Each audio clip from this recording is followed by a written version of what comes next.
Hi everyone, I'm Emily Carter. Today is September 30th, and in this episode we'll be talking about Haemonetics Corporation, ticker symbol HAE.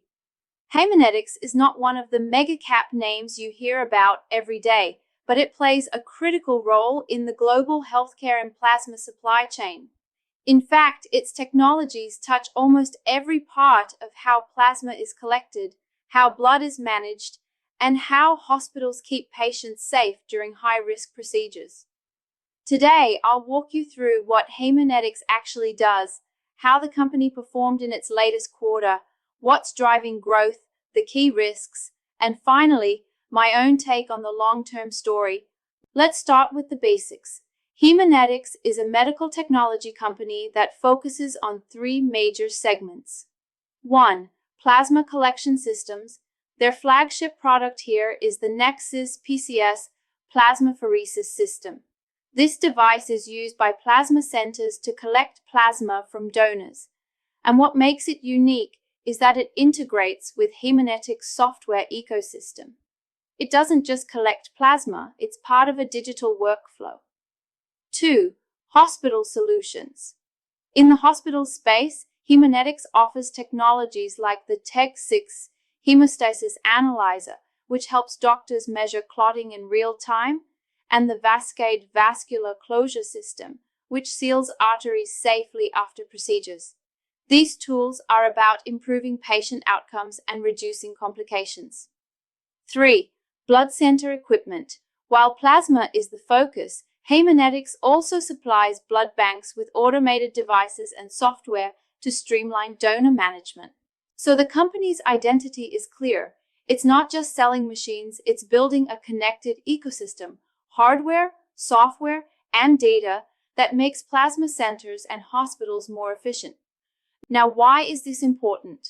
Plasma is the raw material used to create immunoglobulins, albumin, and clotting factors, critical therapies for patients with immune deficiencies and bleeding disorders.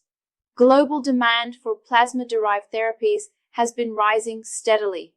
Haemonetics is positioning itself as a platform company in this space.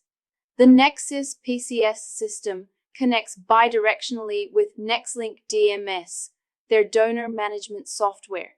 That means every collection is tracked, reported, and optimized. For plasma operators, this isn't just a tool, it's about productivity, compliance, and safety. And here's the kicker. Once a plasma center adopts the full Haemonetics system, device plus software, it becomes very sticky. Switching costs are high, and the operator is effectively locked into the ecosystem. That's exactly the kind of recurring revenue story Wall Street loves. On top of that, Haemonetics continues to upgrade its hardware. Recently, they secured FDA clearance for enhancements to the NexSys PCS platform, including a new plasma collection bowl and something called Express Plus technology, which makes the collection process faster and more efficient. This isn't just incremental. For plasma operators, faster collections mean more throughput per donor chair, higher revenue per center, and lower cost per liter of plasma. And for Haemonetics, it creates a new upgrade cycle.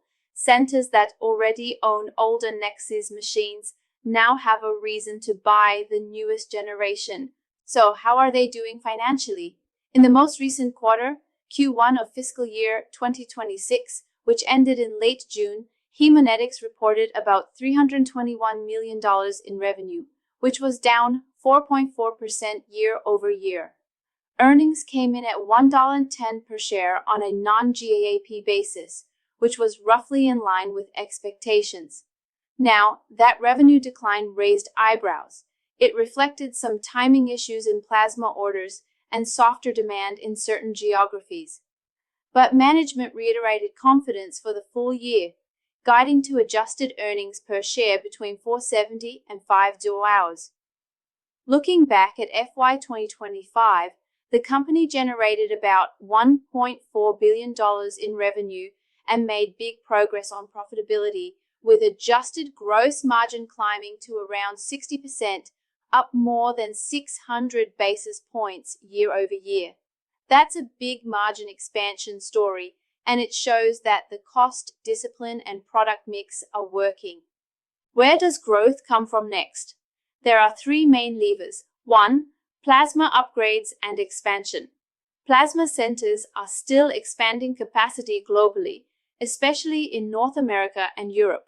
As they do, they're upgrading to the newest NexSys PCS and adding software modules. 2. Software penetration. The more centers adopt NexLynk DMS, the more data flows through Haemonetics' ecosystem. This increases switching costs and builds recurring revenue.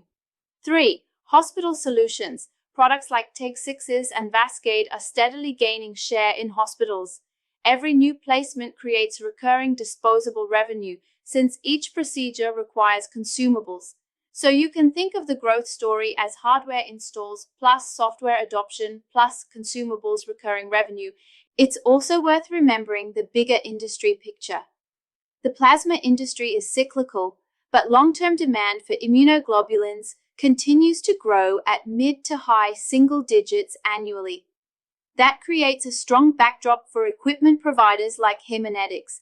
Still, quarter to quarter, the cycle can be bumpy. If plasma operators slow down donor recruitment or delay capital spending, Haemonetics will feel that impact. That's why we saw the revenue dip in the latest quarter, even though the long-term need for plasma-derived therapies hasn't changed. Of course, there are risks. Let me call out three. 1. Cyclicality and timing. Plasma center expansions don't always happen on schedule. Any slowdown in donor volumes or investment can directly hit device sales. 2. Customer concentration and competition. A handful of large plasma operators control a big part of the market. That gives them bargaining power. Meanwhile, competitors are working on alternative collection systems. 3. Regulatory and supply chain risk. Because plasma is a sensitive area, any regulatory change, FDA rules, European guidelines, can affect device adoption. On the supply side, Haemonetics has to manage component sourcing carefully to avoid bottlenecks. So here's my view. In the near term, Haemonetics is managing through a softer revenue patch, but the margin structure looks strong. Near 60% adjusted gross margin is impressive. If they can keep that up while orders rebound in plasma, earnings power will look solid. Longer term, I think Haemonetics has a real competitive edge in its integrated plasma workflow. Devices plus software plus data create stickiness, and every upgrade cycle strengthens that moat. For investors who believe in the growth of plasma-derived therapies, Haemonetics is one of the most direct plays. The big question is, can management re-accelerate revenue while keeping margins near today's levels? If the answer is yes, then the earnings algorithm into FY2026 and beyond could be very attractive. That's the Haemonetics story for today. A company with mission-critical technology, solid margin expansion, and a differentiated platform strategy. If you enjoyed this breakdown, please give this video a thumbs up, subscribe to the channel, and let me know in the comments, is HAE a steady compounder in the healthcare space or just another cyclical stock tied to plasma volumes? I'm Emily Carter, and I'll see you in the next one.